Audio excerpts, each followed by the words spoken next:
క్రీస్తు ప్రభు అనేటువంటి ఈ వృక్షము మరి చిన్న విత్తనమైనప్పుడు కూడా వృక్షము పెద్దదై ఉన్నది. ఈ వృక్షము ఎంత ప్రపంచం యొక్క 4 మూలలకు కూడా యేసు నామం పోయబడిన పరిమళ తైలముగా వచ్చింది. అది వృక్షముగా నాటబడింది. ఆ వృక్షమేమో మరి ప్రపంచం యొక్క 4 దిక్కులకు కూడా వృక్షం యొక్క శాఖలు విభాగింపబడి ఉన్నవి, వృద్ధిలోనికి వ్యాపింప చేయబడి ఉన్నవి అని మనం అర్థం చేసుకోవాలి. కీర్తన గ్రంథము 1 కీర్తన 1:3లో మనం చూసినట్లయితే కనుక ఆ వృక్షం యొక్క మరి ఉనికి ఎక్కడ ఉన్నది? ఈ క్రీస్తు ప్రభువారు అనేటువంటి ఉనికి దేవునిలో ఉన్నది కనుక యెహోవా దేవునిలో నుంచి ఆయన వచ్చారు, ఆయనలో నుంచి సంఘం వచ్చింది కనుక ఈ ఉనికి ఎక్కడ ఉన్నదంటే పరలోకములో ఉన్నటువంటి ఆ దేవుని యొక్క స్థానమని మనం గుర్తించవలసినటువంటి వారమైన కనుక ఇక్కడ మనం చూసినట్లయితే కనుక నీటి కాలవల యోరన నాటబడిన చెట్టు, ఈ చెట్టు ఈ వృక్షము కనుక నీ చిగురులు దాడిమ వనములు అన్నారు, వింతైన శ్రేష్ఠ ఫలములు అన్నారు. అంటే వింత అంటే ఆశ్చర్యం అని అర్థం, ఆశ్చర్యకరమైనటువంటి కార్యం. ఎందుకంటే దేవాది దేవుని యొక్క పోలిక మనకి ఎలాగొస్తుంది? అసలు నమ్మాము కాబట్టి వస్తుంది, మనకి నమ్మితే సొమ్ము అన్నారు దైవజనులు. కనుక ఇక్కడ మనం చూసినట్లు నీటి కాలువల యోరన నాటబడినదై. ఎప్పుడైతే నీటి కాలువల వారన ఈ చెట్టు ఉన్నదో అంటే వాక్యమునకు దగ్గరగా, ప్రార్థనకు దగ్గరగా, సన్నిధికి దగ్గరగా నువ్వు ఎప్పుడైతే ఉంటావో అదే నీటి కాలువల వారన నాటబడినటువంటి ఈ చెట్టు నిత్యము ఫలిస్తూ ఉంటుంది. ఈ ఫలమిచ్చు చెట్టు వలె. మరి చెట్టు ఉంటే సరిపోయిందా? అది ఫలాలు ఉండాలి. ఫలం అంటే ఏంటంటే ఆ చెట్టు అనేక మందిని పోషించేదై ఉండాలి, అనేక మందిని స్వస్థపరిచేదై ఉండాలి, అనేక మందిని శాసించేదై ఉండాలని చెట్టుని గురించినటువంటి విషయాలు మనం అర్థం చేసుకోవాలి. కనుక అదేంటంటే నీటి కాలువల ద్వారా నాటబడాలి, ఆకు వాడకుండా ఉండాలి, అలాగే తన కాలమందు ఫలమిచ్చు చెట్టు వలె. అంటే దాని వయసు వచ్చేసరికి అది తప్పనిసరిగా ఏం చేయాలంటే ఫలాలు ఫలించేటటువంటి వృక్షముగా ఉండాలని మనం అర్థం చేసుకుందాం. అలాగే అలా ఉన్నప్పుడు ఫలమిచ్చు చెట్టు వల్ల ఉన్నప్పుడు చేసేదంతా కూడా సఫలమవుతుంది. ఏం ఆలోచన చేస్తే ఆలోచన సఫలం, కార్యం చేస్తే కార్యసిద్ధి కలుగుతుంది. ఇది ఎవరికి సాధ్యము? దేవుని దగ్గర, వాక్యము దగ్గర, సన్నిధి దగ్గర మనం ఉంటే అది మనకి సాధ్యమవుతుందని మనం అర్థం చేసుకోవాలి.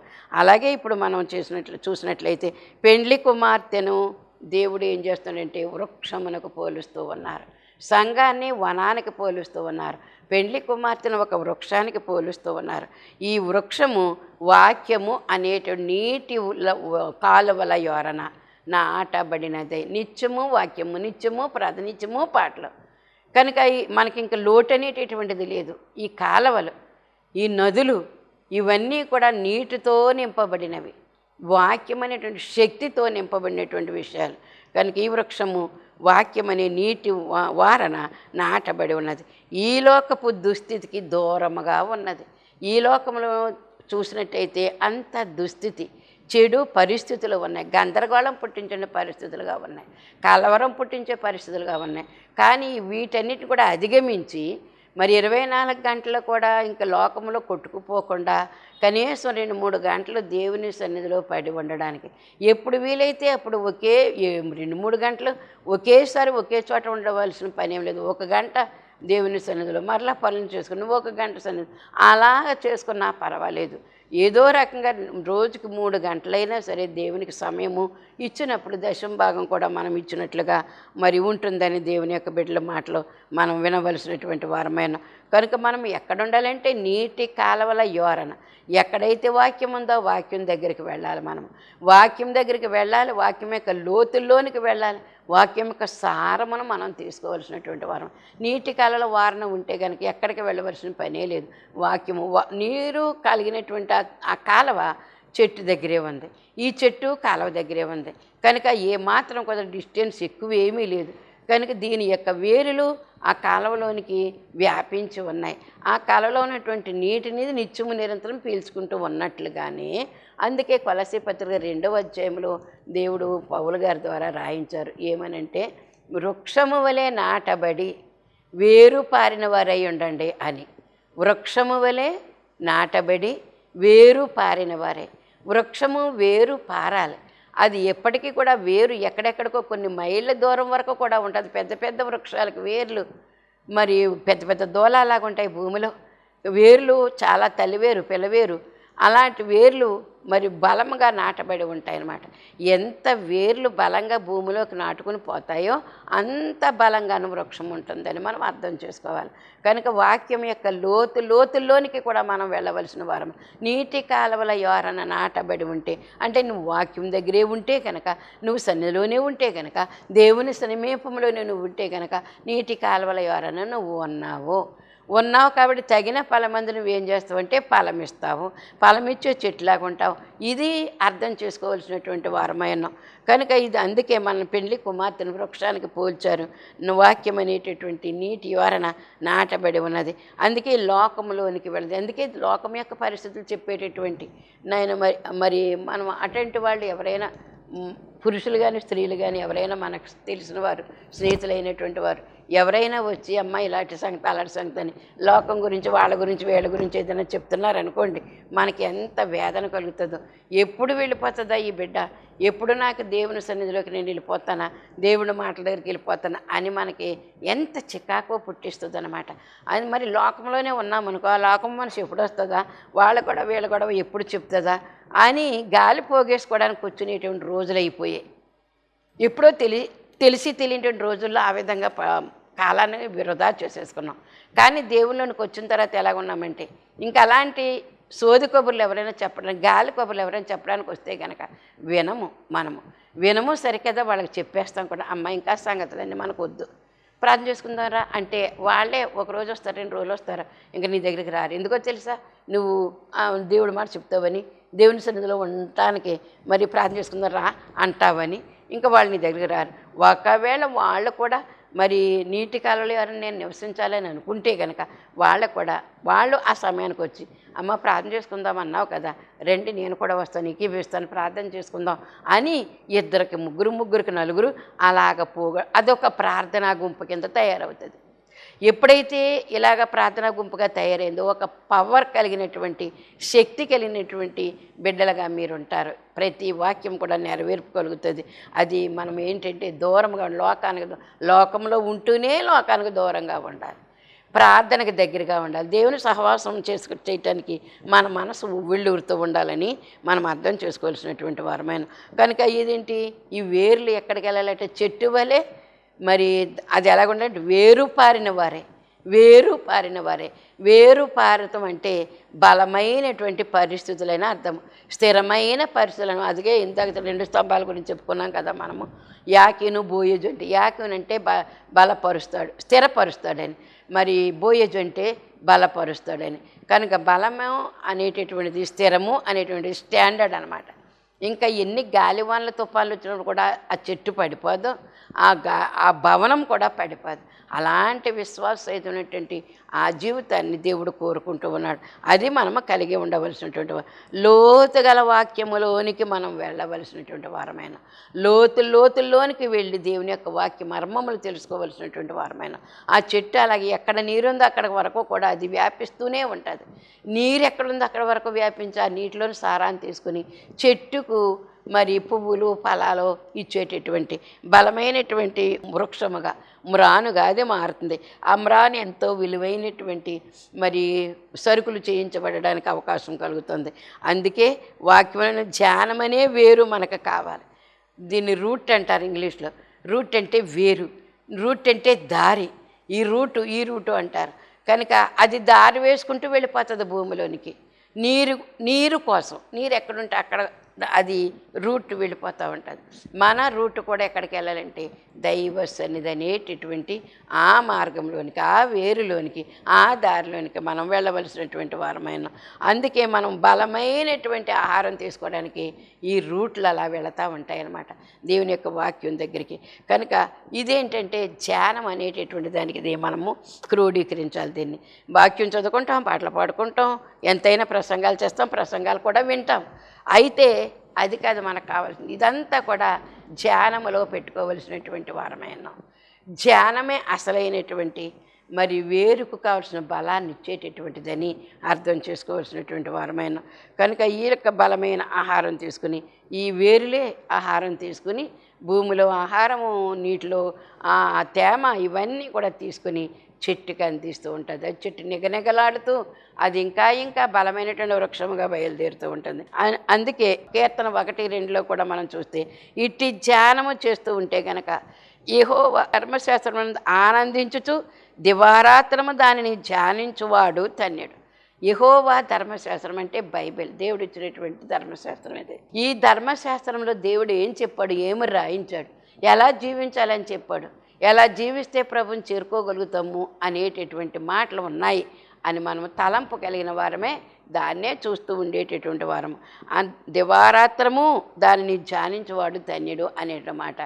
అందుకే దైవజనులు రాసినటువంటి పాటలో ఒక శరణం, కీర్తన పుస్తకంలో 66వ పాట 5వ శరణం ఏంటంటే, ఇటి ధ్యానము చేయుచుండినా మీలోని భక్తి గట్టిపడును కాలక్రమమునా, ఇట్టి ధ్యానము వలన మీకు ఎట్టి అప్పులైన తీరును, ఇట్టి ధ్యానము వలన మీకు ఎట్టి వ్యాజమైన గెలుచును, ఇట్టి ధ్యానము వలన మీకు ఎట్టి నిందాయైన అణగును, ఇట్టి ధ్యానము వలన మీకు ఎట్టి కలహమైన ఆగును, ఇట్టి ధ్యానము వలన మీకు వట్టి మాట వట్టిదగును, ఇట్టి ధ్యానము వలన మీకు వట్టి మాట వట్టిదగును. యేసునామా స్మరణ చేయండి ప్రియులార క్రీస్తు, యేసునామా స్మరణ చేయండి. యేసునామ స్మరణ వలన భక్తి గట్టిపడుతుందట. ఇలాగ ఏసు రక్తమే జయం, ఏసు రక్తమే జయం, ఏసు రక్తమే జయం అనుకుంటామంటే భక్తి గట్టిపడడానికి అవకాశం కలుగుతుంది. ఏ శోధన లోపలికి ప్రవేశించకుండా ఉండేటట్లుగా ఇది ఒక కోటగా మన హృదయంలో ఉంటుంది, ఒక రక్షణ కవచముగా మన దగ్గర ఉంటుందని మనం అర్థం చేసుకోవాలి.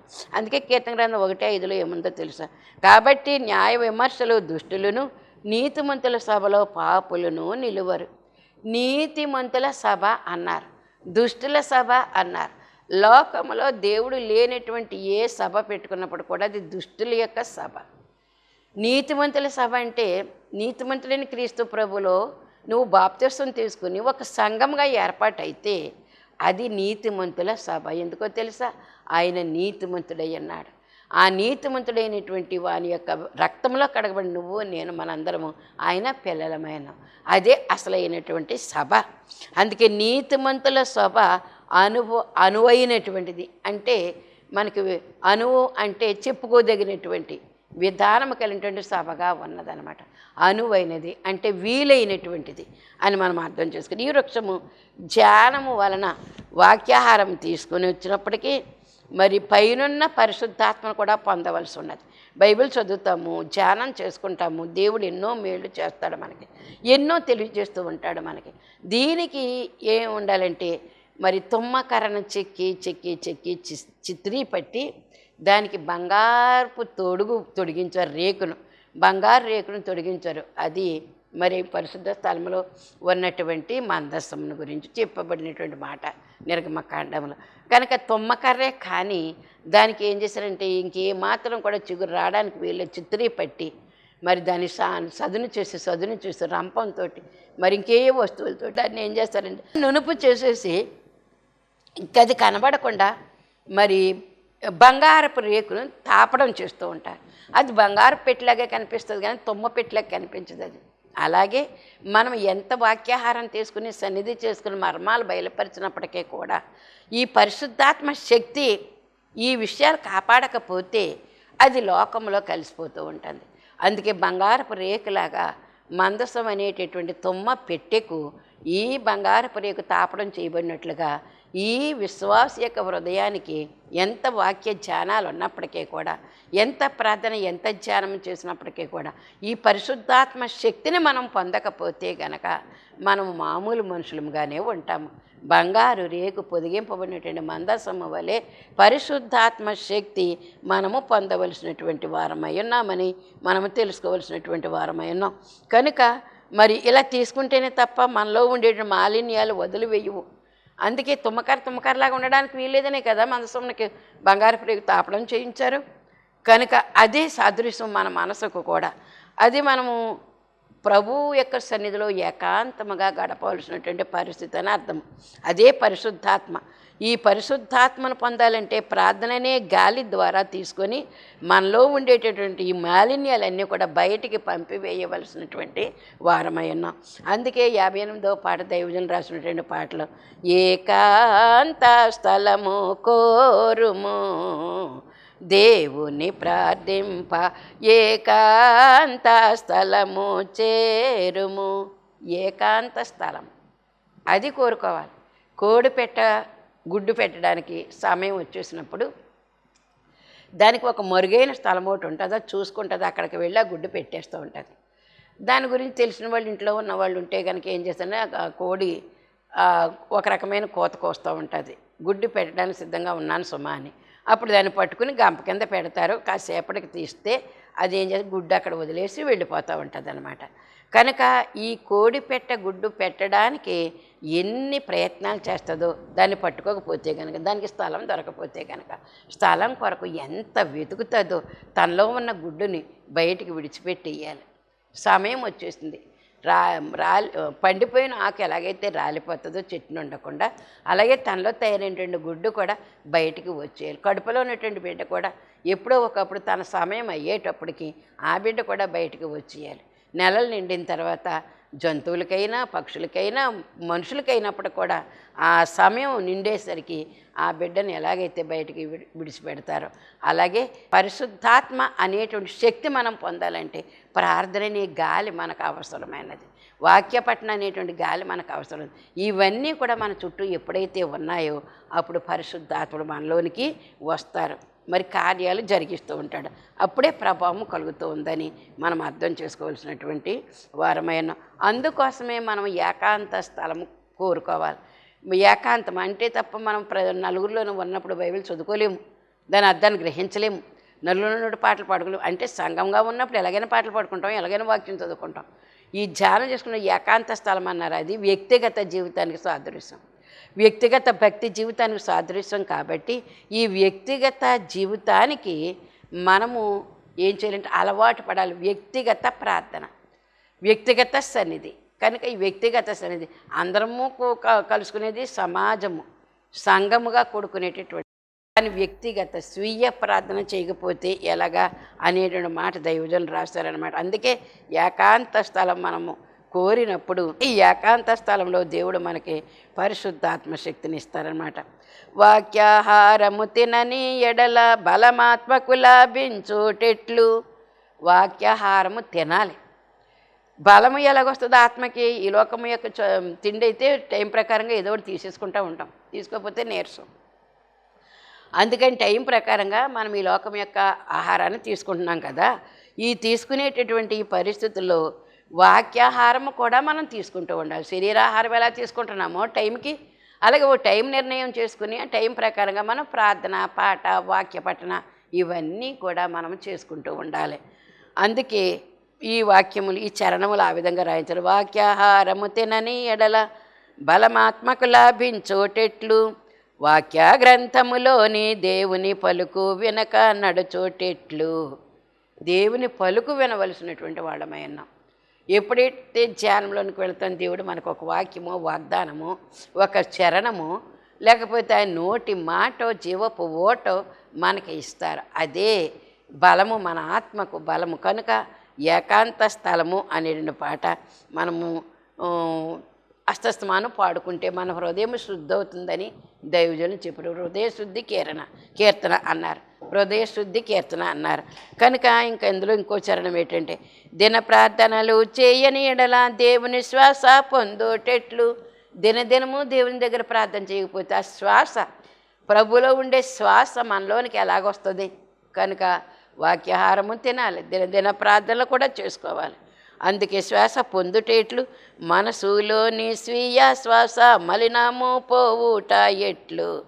మనసులోని స్వీయ శ్వాస, మన వ్యక్తిగత ఆ స్వీయ అంటే స్వంత ఉద్దేశములు, స్వంత ఆలోచనలు, ఈ ఆలోచనలో ఉండేటువంటి మలినాలు కొన్ని ఉంటాయి. ఎంత పరిశుద్ధులు అనుకున్నప్పుడు కూడా ఎంతో కొంత దోషం ఉండక మానదు. అందుకే మనం మానవులము. యేసు ప్రభులో దేవునా దోషము లేదట. ఎంతలా దేవునప్పటికీ కూడా మినపప్పు కడుగుతాం చూడండి, మినపప్పు కడిగేటప్పుడు రాళ్ళు కానీ ఉన్నాయేమోనని దాన్ని ఎక్కువ నీళ్లు పోసి ఆ పప్పులో కడిగే పొట్టు తీసేసిన తర్వాత ఆ పప్పు ఉన్నప్పుడు ఏం చేస్తామంటే ఎక్కువ నీళ్లు పోసి పప్పుని దేవుతూ ఉంటాం. ఆ అడుగుకి వెళ్ళిపోతాయి అనమాట, రాళ్ళు రప్పలు ఏమైనా ఉంటే కనుక అడుక్కు చేరిపోతూ ఉంటాయి. అందుచేత దాన్ని గాలించాలంటారు, దాన్ని దేవాలంటారు. దేవితేనే అసలైనటువంటి నిగ్గు తేలుతూ ఉంటుంది అన్నమాట. కనుక దేవుట అంటే అక్కడున్న వస్తువు ఏదో తీసుకునేంత వరకు కూడా మనము తిరిగి తోడవలసినటువంటి వారమైన. అందుకే దినప్రార్థన చేయడంలో దేవుని శ్వాస పొందుటేట్లు మనసులోని స్వీయ శ్వాస మలినము. మనం ఏదేదో పీల్చేసుకుంటాం, లోకంలో ఉన్నాం కాబట్టి. కనుక మలినాలు లోపలికి వెళ్ళాయంటే ఈ దేవుణ్ణి ప్రార్థన చేసుకోకపోతే మలినాలు పోవటం ఎలాగా? అందుకే ఏకాంత స్థలం అంటే పాట హృదయ శుద్ధి కీర్తన అన్నారు, దాన్ని హృదయ శుద్ధి కీర్తన అన్నారు. కనుక హృదయం శుద్ధి చేసుకోవాల్సినటువంటి వారమైన ప్రతి చిన్న విషయం కూడా అందులో చరణంగా రాసేస్తారు దైవజనులు. కనుక ఇది మనం చూసినట్లయితే దాడిమ వనము అన్నారు, దానిమ్మ వృక్షములైన అర్థం చేసుకోవాలి. దానిమ్మ చాలాసార్లు చెప్పాను. కనుక ఇది నీతిమంతుల సభ. ఈ దానిమ్మ చెట్లు ఉండేటువంటి వనం అంటే ఒక్కొక్కళ్ళు ఒక్క దానిమ్మ చెట్టుగా ఉన్నారు. ఎందుకంటే ఆ ఫలాలైనా పువ్వులైనా చూస్తే రక్తానికి పోలి ఉంటాయి, ఎర్రటి రంగుతోటి ఉంటాయి. కనుక దానిమ్మ గింజలు కూడా ఎర్రగానే ఉంటాయి, రసం తీసినప్పుడు కూడా ఎర్రగానే ఉంటుంది. కనుక ఎర్రని ఎరుపు దేవుని యొక్క పరిశుద్ధుడైనటువంటి దేవుని యొక్క రక్తము. కనుక ఆ రక్తమును తీసుకునేటటువంటి వారముగా మనము ఉండాలి. అప్పుడే మనకు ప్రభు యొక్క ఆకర్షణ శక్తి కలుగుతుంది. పెండ్లి కుమార్తె ఈ యొక్క దానిమ్మ వనముతో పోల్చబడి ఉన్నది. ఈ యొక్క నీతిమంతుల సభ అన్నారు దీన్ని. కనుక ఇంకొకటి ఏంటంటే ఈ యొక్క వనము, ఈ దానిమ్మ వనము యాజక సంతతికి గుర్తు. అంటే యాజకత్వం చేసేటటువంటి వారి యొక్క సంతానానికి గుర్తు అని అర్థం చేసుకోవాలి. దానిమ్మ పండేమో యాజక సేవకు సూచన. ఈ వనము అంటే తోటేమో సంతానము, యాజక సంతానము. యాజక సంతానంలో నుంచి వచ్చిందే దానిమ్మ పండు. ఇదేమో పండు అంటే సేవ అని అర్థం. కనుక యాజక సేవకు సూచన అయినది. ఈ దానిమ్మ పండ్లేమో ఐగుప్తు దేశములో ఎక్కువగా ఉండేటటువంటి పండ్లు. ఐగుప్తు దేశం ప్రతిదీ కూడా శ్రేష్టమైన వస్తువులు, శ్రేష్టమైన రథాలు, శ్రేష్టమైన గుర్రాలు, శ్రేష్టమైన బంగారము, శ్రేష్టం. ఐగుప్తు దేశంలో అందరూ కూడా జ్ఞానవంతులు ఎక్కువగా ఉంటారు. అది ఇశ్రాయేల్ బానిస దేశమే, కానీ అది లోకంగా మనం చూసినట్లయితే కనుక లోకరీత్యా అది శ్రేష్టమైనటువంటి మరి వస్తువులన్నీ కూడా అక్కడ తయారవుతూ ఉంటాయని అర్థం చేసుకోవాలి. అందుకే ఈ దానిమ్మ పండ్లు ఆ దేశంలో ఉన్నటువంటి పండ్లే, ఆ దేశంలో వీరు ఉన్నప్పుడు పండించినటువంటి పంట అది. కనుక ఐగుప్తు పండ్లు. ఇప్పుడు ఒకసారి అర్థం చేసుకోండి, వనమంతానేమో సంతానానికి. ఏ సంతానం అది? యాజక సంతానము. అలాగే దానిమ్మ పండేమో సేవకు గుర్తు. యాజకుడు సేవ చేయాలి దేవుని యొక్క సన్నిధిలో అనే మాట. దానిమ్మ పండ్లు అంటేనేమో ఐగుప్తు దేశంలో ఉండేటటువంటి పండ్లకు సూచన. సంఖ్యాకాండం 25లో ఒకసారి చూస్తే ఇశ్రాయేలు మోషే గారి మీద తిరగబడుతున్నారు. వారికి ఆహారము బాగోలేదట, సవిసారాలు లేవంట. కనుక ఆ ఆహారం మేము తినలేకపోతున్నాము అని, ఐగుప్తులో నుండి మమ్మల్ని ఏలరప్పించితివి, ఈ స్థలములో గింజలు లేవు, అంజూరలు లేవు. దానిమ్మ గింజలంటే దానిమ్మ గింజలు లేవు, అంజూర పళ్ళు లేవు, ద్రాక్షలు లేవు, దానిమ్మలు లేవు, త్రాగుటకు నీళ్ళే లేవని.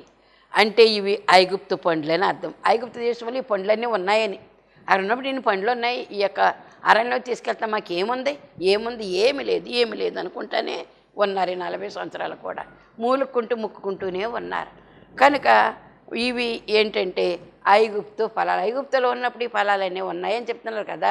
ఇవన్నీ కూడా ఐగుప్తులో పండేటటువంటి పండ్లుగా మనము అర్థం చేసుకోవాలి. అలాగే ఇవన్నీ కూడా వింతైన శ్రేష్ట ఫల వృక్షములు. వింత అంటే ఇందాకే చెప్పుకున్నాం మనం, ఏది సహజంగా ఉంటుందో, సహజము కానిది అంటే సహజానికి వ్యతిరేకంగా ఉండేది, అది మరి వింత, విడ్డూరము, ఆశ్చర్యము అనేటువంటి మాట. అందుకే ఇశ్రాయేలు అంతా కూడా దేవుని సంతతి అయినప్పుడు కూడా యాజక సంతతి ఒక ప్రత్యేకత. ఇశ్రాయేలు అందరూ కూడా ఒకటే సంతానము. కానీ అందులో నుంచి లేవీయులు నేను ఏర్పాటు చూసిన వారు నా వారు అని చెప్పారు. వారికి ఈ భూమి మీద ఏ భాగం కూడా పంచొద్దు, వారికి నేనే వారికి స్వాస్థ్యం అని చెప్పినటువంటి దేవుని యొక్క మాటలు ఉన్నాయి. అందుకే యాజక సంతతికి ఒక ప్రత్యేకత ఉన్నది. యాజక సంతతి దేవుని దగ్గర సేవ చేసేటువంటి వారి యొక్క సంతతికి ఒక స్పెషాలిటీ ఉన్నది. అలాగే లోకంలో ఉన్న క్రైస్తవులందరూ కూడా క్రీస్తు సంతతే అయినప్పటికీ కూడా వధువు సంఘం యొక్క ప్రత్యేకత వేరుగా కనిపిస్తుంది. వధువు సంఘం యొక్క ప్రత్యేకత వేరు. ఎందుకంటే లోకంలో ఎంతోమంది క్రైస్తవులు అయ్యారు. క్రైస్తవులందరూ వధువు సంఘం కాదు. ఈ క్రైస్తవులందరిలోనూ కూడా వచ్చేటటువంటిదే వధువు సంఘము. దీనికి ప్రత్యేకత వేరు. అందుకే యాజక సంతతి యొక్క వింతైన ఫలము అన్నారు. చేతి కర్ర ఉంది, అది మూలన పెడతాం. అవసరమైనట్టు బయటకు పట్టుకెళ్తాడు రైతు అన్నవాడు కానీ పురుషుడు అన్నవాడు ఎవడైనా చేత్తో పట్టుకెళ్ళి. ఎందుకు చేత్తో బయటకు వెళ్ళేటప్పుడు కర్ర పట్టుకెళ్తారో అని అంటే ఆ దారిలో మనకి ఎదురయ్యేటువంటి కుక్క నక్క ఏదైనా కొట్టడానికి, అంటే శత్రువులను కొట్టడానికి చేతి కర్ర అవసరం. అలాగే ఒక పామైనా ఒక తేలైనా జర్రైనా వచ్చిందంటే దానిని కూడా లేకుండా చేయటానికి కర్ర అవసరం. ఇది మరి ఏమన్నారంటే యాజక సంతతి అన్నారు. అంటే ఇశ్రాయేల్ అందరూ కూడా మోషేనా నిలబడవలసిన వాడు, వాడే ప్రత్యేకమైన వాడా, అహరోను ఒక్కడైనా ప్రత్యేకమైన వాడు, ఎందుకు లేవి సంతానాన్ని అంతలా తీసుకున్నారు, మేం కూడా అలాంటి వాళ్ళమే కదా అని అన్నారన్నమాట. ఎందుకే ఇప్పుడు వింతైన మరి శ్రేష్టమైనటువంటి విధానం ఉన్నది వీరి దగ్గరని, ఇది స్పెషల్ అనేటువంటి మాట మనం అర్థం చేసుకోవాలి. అందుకే ప్రత్యక్ష గుడారంలో ఈ మూలుక్కుంటూ ఉన్నారంట. వీళ్ళిద్దరైనా దేవుడు ఏర్పాటు చేసుకున్నది, మనం కాదా, మనము దేవుడి బిడ్డలం కాదా, మనం మాత్రం చేయలేము యాజకత్వం అనేటువంటి మాట ఎప్పుడైతే వారికి మూలుగు కింద వచ్చిందో అప్పుడు దేవుని దగ్గరికి వచ్చిందా మూలుగు. అప్పుడు దేవుడు అన్నాడనమాట, మోషేకు సెలవు ఇచ్చాడు, గోత్రానికి ఒకడ పేరు చొప్పున గోత్రంలో పెద్ద పేరు ఆ కర్ర మీద రాసి ఆ చిత్తకర్రలన్నీ కూడా పట్టుకొచ్చి సాక్ష్యపు మందసం ఎదుట ఆ ప్రత్యక్ష గుడారంలో పెట్టండి అని చెప్పారు. వాళ్ళిల్లు వీళ్ళిల్లు కాదు, వాళ్ళగది వీళ్ళగది కాదు. ప్రత్యక్ష గుడారంలో సాక్ష్యపు మందసం అనేటువంటి పెట్టి ఉంది, అక్కడ పెట్టండి, గోత్రానికి ఒకటి చొప్పున పేరు రాసి అని. కనుక 12 గోత్రాల పేర్లు 12 పేర్లు చేతికర్రల మీద కూడా వచ్చేసాయి. యాజకుని యొక్క పేరు అహరోను సంతతి కనుక అహరోను యాజకుడు కాబట్టి అహరోను యొక్క చేతి కర్ర మీద అహరోను పేరు రాసి అక్కడ పెట్టారు. రూబేను పేరు, షిమియోను పేరు, లేవి పేరు, అలాగ 12 గోత్రాల పేర్లు కూడా రాసి ఆ కర్రల మీద పెట్టినట్లుగా మనం చూస్తూ ఉన్నాము. ప్రభా నీకు వందనములు, స్తుతులు, కృతజ్ఞతలు తండ్రి. వింతైన శ్రేష్ఠ ఫలములు ప్రభా, ఈ వింతైనటువంటి శ్రేష్ఠ ఫలములు అహరోను యొక్క చేతి కర్ర చిగురించి పుష్పించి కాయలు పండ్లు కాసింది. కర్రలాంటి జీవితం మా జీవితం. చేతి కర్ర ఉందంటే ఎన్ని సంవత్సరాలు ఉన్నా దానిలోకి చిగురు రాదు, ఎందుకు కూడా పనికిరాదు అది. కనుక వృక్షమయ్యే పరిస్థితి లేదు. కానీ ఎండిన పరిస్థితిలో ఉన్న మా జీవితాలకు చిగురిస్తున్నందుకు వందనాలు, ఫలింపచేయుచున్నందుకు వందనాలు, పుష్పింపచేసి ఫలింపచేసి విస్తరింపచేసి వ్యాపింపచేసి మమ్ములను మా కుటుంబాలు మా సంఘాలని నీవు ఇష్టమైనటువంటి నావహు బలి అర్పణ చేసినప్పుడు ఆస్వాదించినటువంటి ఆగ్రానించినటువంటి పరిస్థితులు మా జీవితంలో కూడా నువ్వు ఆగ్రానించమని ఆస్వాదించమని కోరుచున్నాం.